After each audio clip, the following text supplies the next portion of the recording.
The healing can happen at any step, but each of these steps must be completed, right? So the first step is awareness, as in we have to become aware that there is an emotional undercurrent. The next step is responsibility. So we have to step into ownership of there is actually something I can do about this.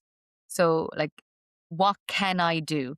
Because in this process, you are likely going to meet a lot of resistance, and the resistance is going to come up in inconspicuous ways, right? That you won't realize. So you need to stay committed. And don't worry, your body will remind you if you haven't stayed committed, which is what happened in my case in that first instance. And so when the body reminded me, I got back onto the path. Then the third step of that is the release. So finding some way to release what's held inside. And there are many ways that you can find to release. You can scream, you can, anything vocal is really good because we're vibrating all those tissues. We're kind of activating that vagus nerve. Somatic practices are really brilliant. Somatic practices are brilliant because you're releasing from the body beyond the level of mind. I teach something called TRE, tension and trauma releasing exercises, because that's what I found on my path. I actually had PTSD, and TRE healed my PTSD symptoms. It activates a part of your brain stem, which is responsible for like your breathing and your heart rate. So all of the things that are outside of our conscious control, we also have a release mechanism. So we don't have to tell it what to release. It just knows. So anyway, you could dance. There are many ways to just get whatever it is moving.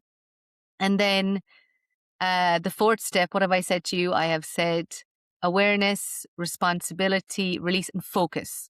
So focus is that you have to change where your mind is going, or you'll recreate the same thing or another thing. Wow. You have to focus on the right thing or you will recreate. Just like my sty story has shown. So the sty came back as a recreation of that same feeling, that same experience. Yes, because my thoughts hadn't stopped on it. They were at a lower volume, but they were there present in the background. They came up every now and again, rearing their ugly head. I wouldn't give it much thought. I'd, just try to brush it off, but they were there. And I needed to actively work on, okay.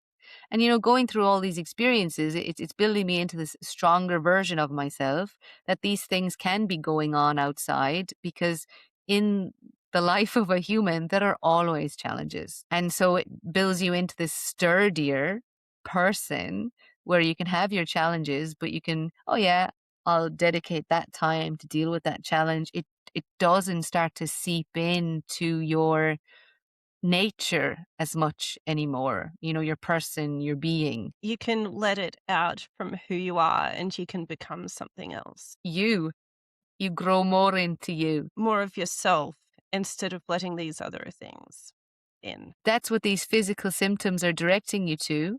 Like if you are to take up the call, because it's going to ask you to live more in alignment.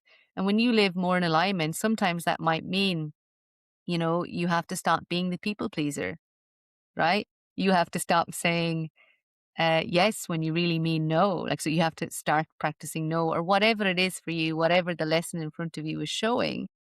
And so it allows you then, you kind of building yourself up to be the person who you are meant to be. And that's continually evolving. Like I'm growing into myself every day, or like every chapter, I see this new version of myself, something new about myself, because I'm continuing just to answer the call and step up responsibility.